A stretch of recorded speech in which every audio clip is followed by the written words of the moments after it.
जहां पर बराह रास्त एक बार फिर पाक फौज पर तनकीद की गई। अफवाज पाकिस्तान के बारे में बात की आपने, ये मेरा मुल्क है, इससे मुझे उतनी मोहब्बत है जितने पाकिस्तान की फौज के हर उस सिपाही को, हर उस अफसर को है जो आज बॉर्डरों पे शहीद हो रहे हैं, जो सीनों पर गोलियां खा रहे हैं, जिनकी औरतें बेवा हो रही हैं, जिनको पूछने वाला कोई नहीं है, जो बमों और गोलियों के आगे रुकते हैं, सीने अपने ऑफर करते हैं, खून के तमगे उनके सीनों पे लगते हैं। उनके पास बुलेट प्रूफ गाड़ियां नहीं होती, उनके पास बम प्रूफ गाड़ियां नहीं होती। आज बड़े फख्र से यहाँ कहा गया, बार बार कहा गया, कौम की बेटी बम प्रूफ गाड़ी। मैं चेयरमैन साहब शर्म से पानी पानी हो जाता हूँ जब मैं इस हॉल में जमहूरियत की बात करता हूँ, जब मैं इस हॉल में जमहूरियत के नारे सुनता हूँ, लेकिन फिर देखता हूँ कि जमहूरियत की तारीफ क्या है, फलां की बेटी, फलां का बेटा, फलां का पोता, फलां का नवासा, ये मेरी जमहूरियत है। Genetically inherited democracy, sexually transmitted democracy, ये है हमारी जमहूरियत। अगर ये जमहूरियत है, एक बार नहीं, दो बार नहीं, 3 बार लानत भेजता हूँ उस जमहूरियत पे कि जिसमें चांडियो साहब जैसा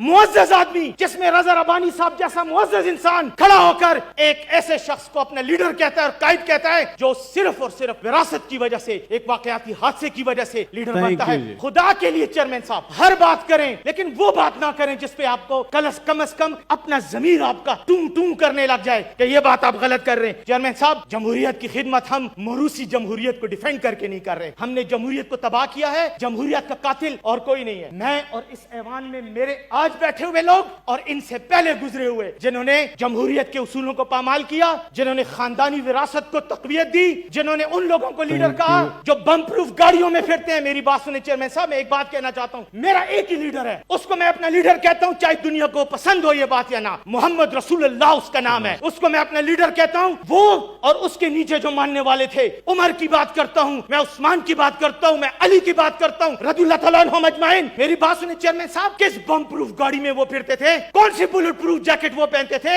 लेकिन रोम और पर्शिया की सल्तनतों की ईंटें बजा दी थी उन्होंने। हरकुलियन, हेरेक्लियस, हरकुल रोम उस वक्त का सबसे ताकतवर तरीन बादशाह था। खिसरो परवेज उस वक्त का सबसे ताकतवर तरीन बादशाह था। उनकी ईंटें की ईंटें बजा दी, लेकिन कभी भी अपनी जिस्म पर इवन तीर को रोकने वाले लिबास नहीं पहना। आए जब बात करते हैं उसूलों की, शहादतों की, तो फिर हुसैन बने जो अपनी बीवी और बच्चों को लेकर मैदान करबला में चला गया था, जिसके बच्चे उसके सामने कत्ल किए गए। जब आपने कुर्बानियों की बातें करनी है तो ना बम प्रूफ गाड़ियों की बातें करें। सीनियों पर गोली खाने वाले जो आज सरहदों पर मर रहे हैं, उनका तो आप मजाक उड़ाते हैं, लेकिन बम प्रूफ गाड़ियों के अंदर पत्थर खाकर आपको चीखें निकल जाती हैं। चेयरमैन साहब, मुझे बड़ा अफसोस हुआ ये बातें सुनकर, जब पाक फौज पर हर बात पर उंगली उठाई जाती है। जो उन्होंने गलत किया है सबूत के साथ लाएं, बात करेंगे, उनको कमेटियों में भेजें। डिफेंस कमेटी है, उसके प्रेसिडेंट चेयरमैन बैठे हुए, इनके पास भेजें, बात करें, उस पर कोई फर्क नहीं पड़ता। फौज भी आएगी, अपने आप को डिफेंड करेगी। अगर डिफेंड नहीं कर सकती, बिल्कुल उनको एहतसाब करें, ये मीडिया उनको उठाए, कोई इशू नहीं है, लेकिन वो इल्जाम लगाएं जिसके पीछे आपके पास सबूत भी हो। या आपकी मुसलमानी का तकाजा है, या आपकी जमहूरी अक़दार का तकाजा है। एक मिनट चांडू साहब, बैठे हैं, हौसला,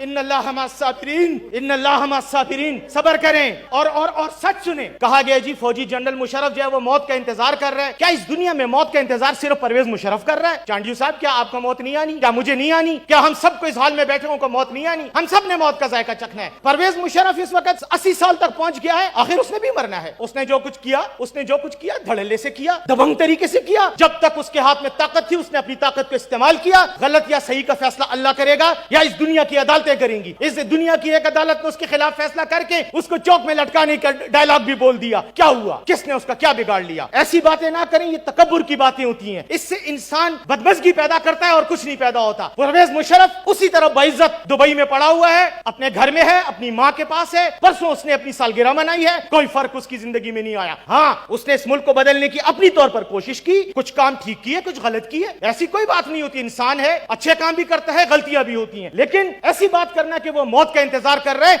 ये अल्लाह ताला को नाराजगी के बायस बनते हैं। ऐसे डायलॉग नहीं बोलने चाहिए। अच्छा, दूसरी बात मैं आखिर में करना चाहता हूँ। यहाँ बात हुई सिंध के बारे में। भाई अटॉर्नी जनरल का हमारे साथ क्या? तो चलो उसने बयान दे भी दिया, मुझे नहीं पता उसने क्यों ये बयान दिया, किसी को नहीं पता। उसने बयान दिया है, आप उसको कल लॉ एंड जस्टिस मिनिस्ट्री में तलब करें कमेटी में, उससे पूछना भाई तुमने یہ بیان کیوں دیا, لیکن اس بات کو بنیاد بنا کر آپ ایک ڈیموکریٹک ڈیبیٹ کو روک رہے ہیں. آپ کے حوالے سے یہاں پر 18ویں آئینی ترمیم پر کوئی بات کرتا ہے, آپ سب کھڑے ہو کے خنجر نکال لیتے ہیں. جیسے پتہ نہیں یہ جمہوری ادارہ نہیں ہے بلکہ کوئی ایک ایسا گروہ ہے کہ جس کے اندر آپ کوئی بات کر ہی نہیں سکتے. یہ تو کوئی ڈیموکریسی تو کیا, یہ تو نان ڈیموکریٹک اداروں کا بھی طریقہ نہیں ہوتا. وہاں پہ بھی آپ کو بات کرنے کی اختیار ہوتا ہے. 18ویں آئینی ترمیم پر بات نہیں ہو سکتی, سندھ پہ بات نہیں ہو سکتی, بلوچستان پہ بات نہیں ہو سکتی, کشمیر پہ بات نہیں ہو سکتی, KPK پہ بات نہیں ہو سکتی. کیوں نہیں ہو سکتی؟ بات کرنے میں کیا ہے؟ کس نے پاکستان سے غداری کی بات کی ہے؟ ہم سب یہاں پاکستان کے آئین پر حلف اٹھا کے, آپ نے خود جنوبی پنجاب کو صوبہ بنانے کی بات کی تھی, آپ کے دور میں ہوئی تھی. آج آپ کے سینٹ کے ایجنڈے پہ وہ چیز موجود ہے, لیکن جب سندھ کی بات آتی ہے وہاں الطاف حسین غدار, وہاں MQM غدار. خدا کا واسطہ ہے یار, کوئی سیاست کی ہر جگہ سیاست نہیں کی جاتی, ہر جگہ گروہی مفادات کا تحفظ نہیں کیا جاتا, ہر